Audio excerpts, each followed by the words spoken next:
Oiê! A minha convidada de hoje é a Flávia Feitosa. Flávia, muito obrigada. É um prazer ter você aqui. Obrigada pelo convite.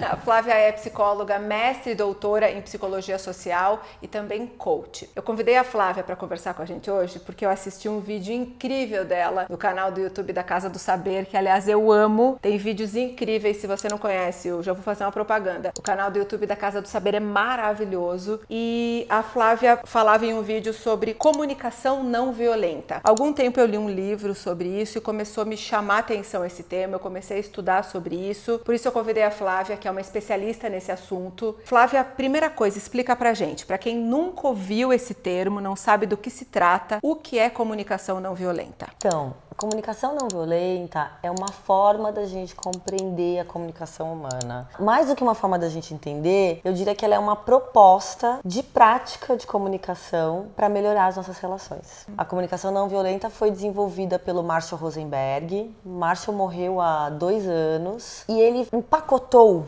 acho que essa é uma boa palavra, empacotou a comunicação, a ideia de comunicação a partir de uma forma didática. Ele entendeu que nós nos comunicamos a partir de 4 passos. É lógico que a gente não se comunica passo 1, agora eu vou fazer o passo 2. Pensa assim.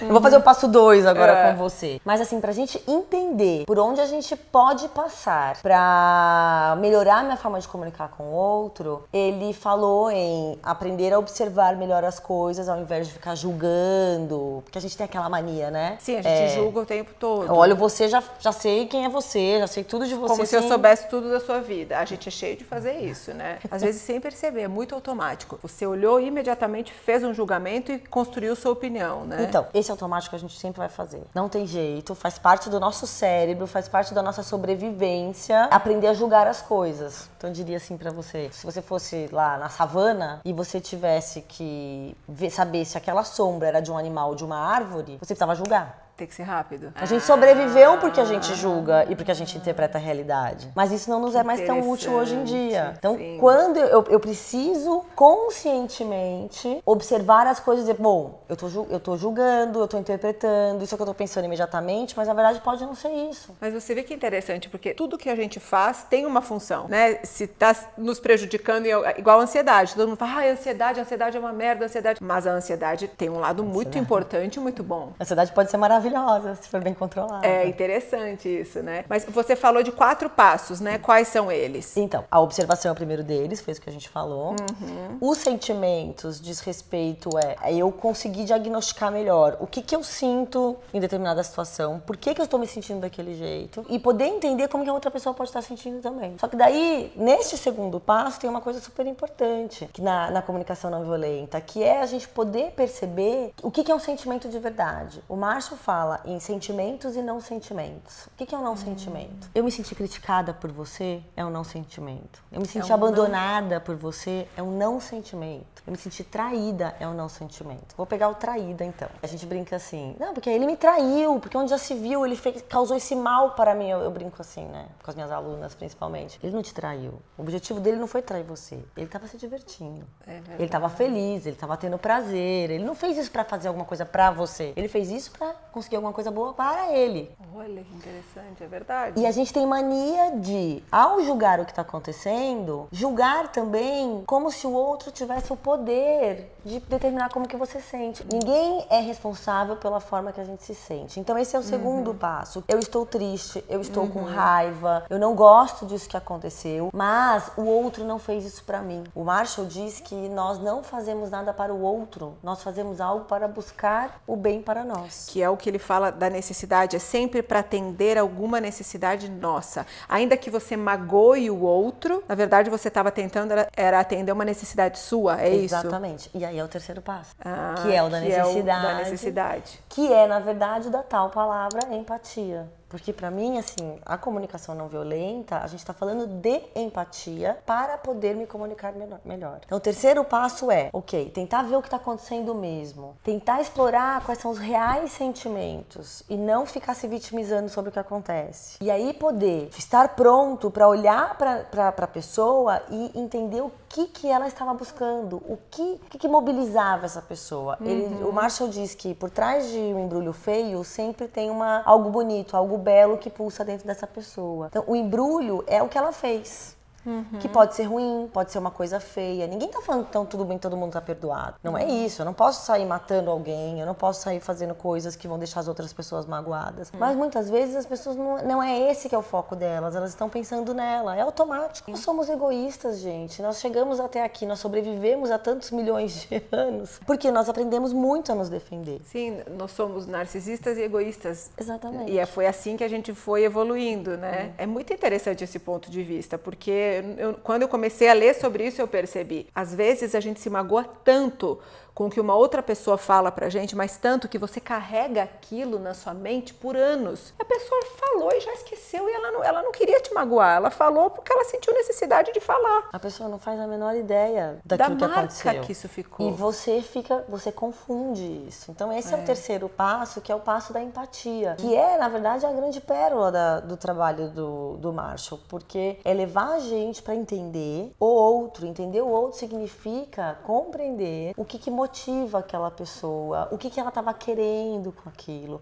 Isso costuma dar um alívio muito grande. E o que é o passo 4, o pedido? Então, aí o Marshall diz, no quarto passo, o que a gente vai fazer? A gente vai entendendo as nossas necessidades, entendendo os nossos sentimentos. Na verdade, os nossos sentimentos são a pista de quais são as nossas necessidades. Entendendo tudo isso, eu consigo chegar para você e dizer, olha, eu entendo que você quer se divertir, que você tá cansado, que você precisa relaxar. Eu também quero isso.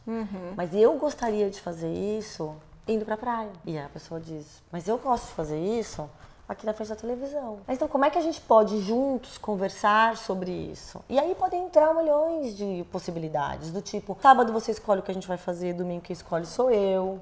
E aí a gente tem uma série de possibilidades de desenhar estratégias criativas que atendam ambas as necessidades. Então, isso significa, Flávia, que a gente também precisa aprender a pedir, a conversar, a expor as nossas necessidades de uma forma que não seja brigando. Porque a gente só sabe brigar, né? Você não ficou com a menina, você não levou o lixo fora, você não sei o quê. Então, mas aí a gente precisa, no primeiro lugar, é não julgar. E volta pro passo 1. Porque se você tem abertura para entender que pode estar acontecendo alguma coisa ali, que a princípio não é o que você está vendo, aí você consegue olhar para aquela situação. Óbvio que automaticamente você vai ficar com raiva, porque senão você nem se mobilizaria para essa conversa. Sim, sim. Aí você olha e fala assim, bom, pera lá, o que será que pode estar acontecendo? Deixa eu conversar com ela. Olha, eu não tô feliz desse jeito, isso está me angustiando, porque eu gostaria muito de fazer outras coisas, mas eu vejo que você está fazendo uma outra coisa. Por que você faz isso? O que você está querendo? Qual é a sua vontade? Será que a gente pode fazer um pedido de comunicação, de conexão, será que a gente pode sentar um dia, marcar um horário pra gente conversar, pra ver como é que a gente pode fazer com os nossos finais de semana? Porque você falou uma palavra mágica agora, que é a conexão, né? Casais, às vezes, estão completamente desconectados, né? Quando você vê muita briga, não tem nada disso. Você não sabe a necessidade do outro, às vezes você não sabe nem a sua, e nas relações de trabalho também vê muito isso. Então, o que a gente está falando aqui? A gente está falando muito de empatia, mas também de autoempatia. E aí, o que acontece com a gente hoje em dia? Estamos todos estressados, uma série de questões políticas acontecendo, uma série de brigas. Insegurança é uma coisa que quanto mais liberdade a gente tem no mundo, a gente não tem mais escravo no mundo. A gente pode morar em qualquer lugar do mundo hoje em dia. Só que ao mesmo tempo que a gente tem toda essa liberdade que o mundo moderno nos dá, a gente não tem segurança nenhuma. A gente não vai ter mais previdência, nenhum outro país tem como já teve no passado. Então, nós estamos extremamente estressados. Aí o que está acontecendo com as pessoas? Trabalha-se demais, dorme pouco, come mal, vive focado no medo. A nossa necessidade de empatia e de autoempatia é cada vez maior. Porque a gente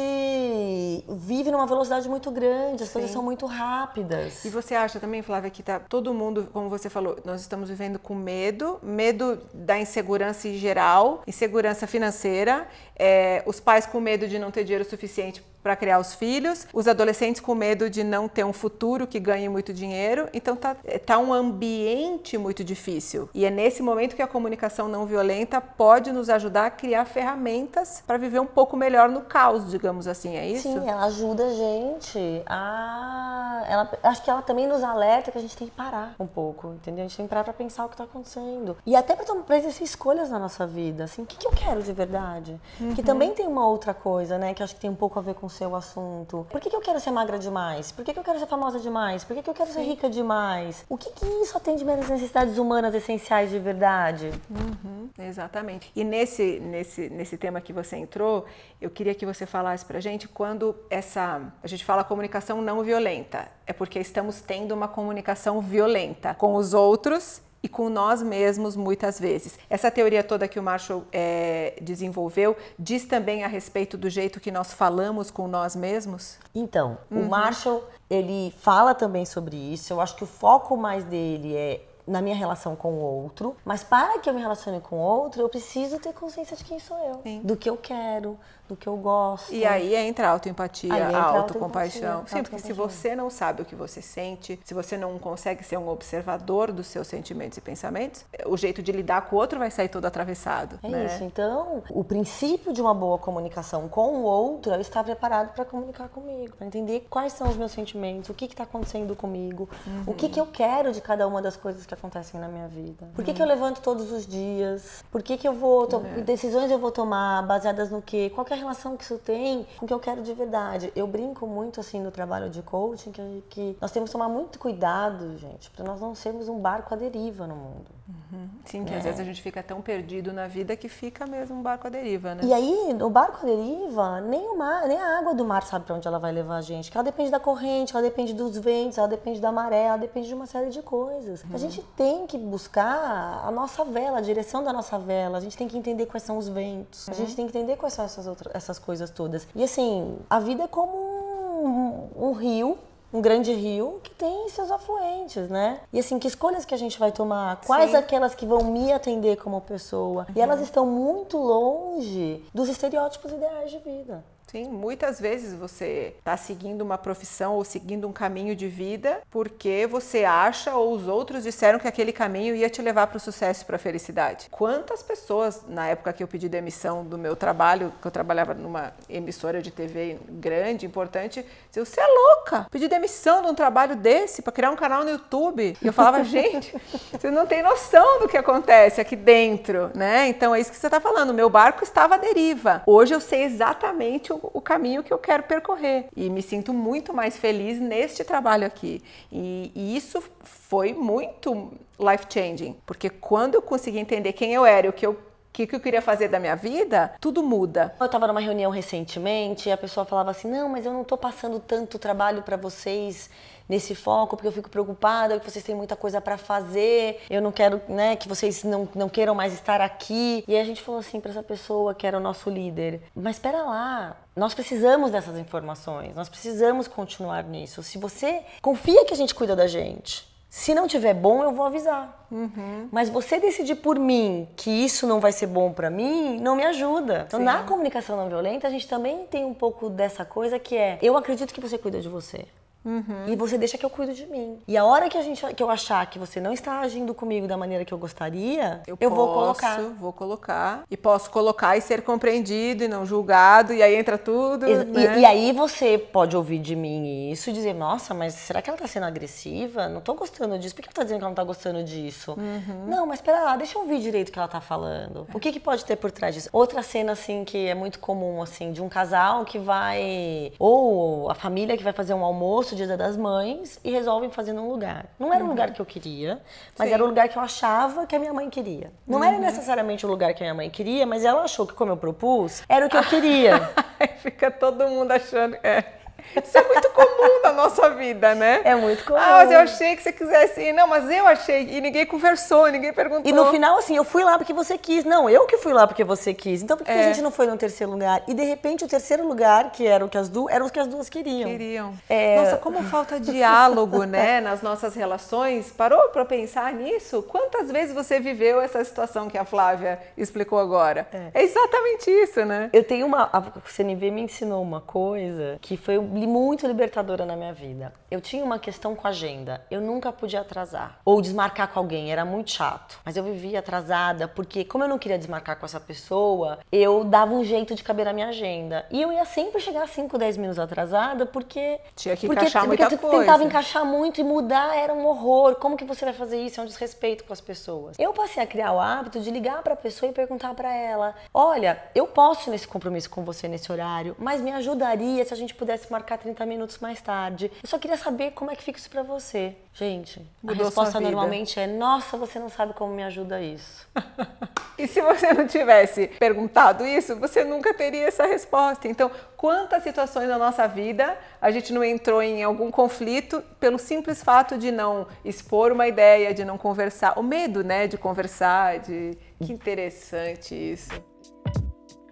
Flávia, muito obrigada. Eu amei. É um prazer, uma honra ter você aqui. Admiro muito o seu trabalho. Se você não assistiu o vídeo que eu tô falando da Flávia, eu vou deixar aqui na descrição. Assista o vídeo também que você vai gostar. E na semana que vem a gente volta com mais um vídeo. Tchau!